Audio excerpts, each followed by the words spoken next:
হলুদ, জিরে, গরম মশলা, ধনে, পেঁয়াজ, রসুন, আদা, লঙ্কার গুঁড়ো এই দিয়ে খাসির মেটে ভালো করে গরম জল করে ধুয়ে মশলা কষানো হচ্ছে।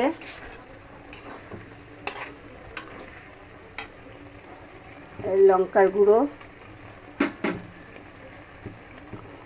হলুদ,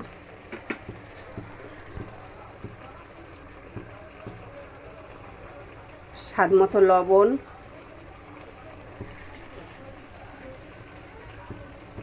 খাসির মেটে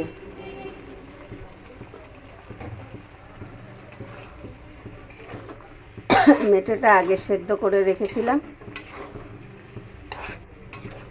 এটা কষা কষা হবে।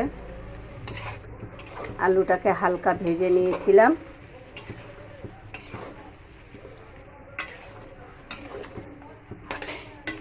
এটা এরকম কষানোর মতন হবে।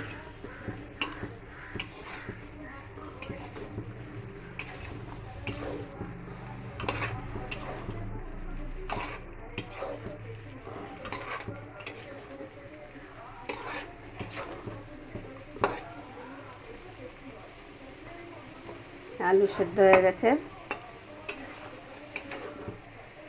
কষানো হয়ে গেছে। এরকম কষা কষা করে খাসির মেটে সেদ্ধ করে আগে নিয়ে ভালো করে ধুয়ে এরকম কষা কষা করে করলে খেতে খুব স্বাদ হয়। ছোট ছোট আলু দিয়ে গোটা গোটা আলু সেদ্ধ হয়ে গেছে, এবার নামিয়ে নেব। এরকম করে খেয়ে দেখবেন খাসির মেটে দিয়ে।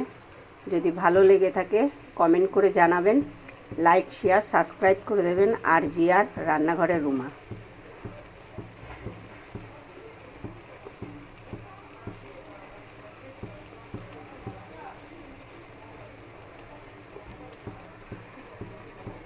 হয়ে গেছে।